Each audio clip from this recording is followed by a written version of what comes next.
welcome to the afternoon session of the opening day today, the 11th of September, 1893. We now introduce you to Swami Vivekananda from India and request him to address us. Swami Vivekananda.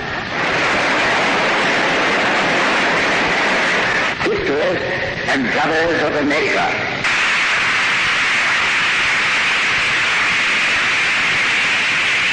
it fills my heart with joy unspeakable to rise in response to the warm and cordial welcome which you have given us.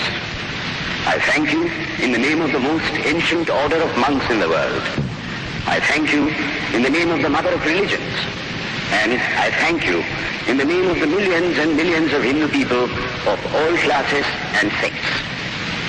My thanks also to some of the speakers on this platform who, referring to the delegates from the Orient, have told you that these men from far-off nations may well claim the honor of bearing to different lands the idea of toleration. I am proud to belong to a religion which has taught the world both tolerance and universal acceptance. We believe not only in universal toleration, but we accept all religions as true. I am proud to belong to a nation which has sheltered the persecuted and the refugees of all religions and all nations of the earth. I am proud to tell you that we have gathered in our bosom the purest remnant of the Israelites who came to southern India and took refuge with us in the very year in which their holy temple was shattered to pieces by Roman tyranny. I am proud to belong to the religion which has sheltered and is still fostering the remnant of the grand Zoroastrian nation. I report to you, brethren, a few lines from a hymn which I remember to have repeated from my earliest boyhood, which is every day repeated by millions of human beings.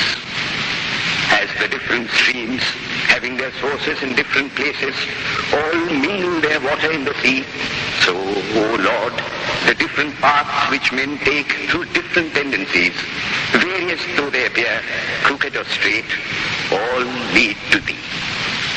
The present convention, which is one of the most august assemblies ever held, is in itself a vindication, a declaration to the world of the wonderful doctrine preached in the Gita. Whosoever comes to me, through whatsoever form, I reach him.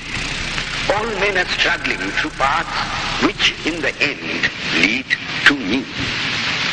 Sectarianism, bigotry, and its horrible descendant, fanaticism, have long possessed this beautiful earth. They have filled the earth with violence, drenched it often and often with human blood, destroyed civilization, and sent whole nations to despair. Had it not been for these horrible demons, human society would be far more advanced than it is now.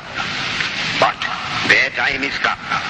And I fervently hope that the bell that tolled this morning in honor of this convention may be the death knell of all fanaticism, of all persecutions with the sword or with the pen, and of all uncharitable feelings between persons wending their way to the same goal.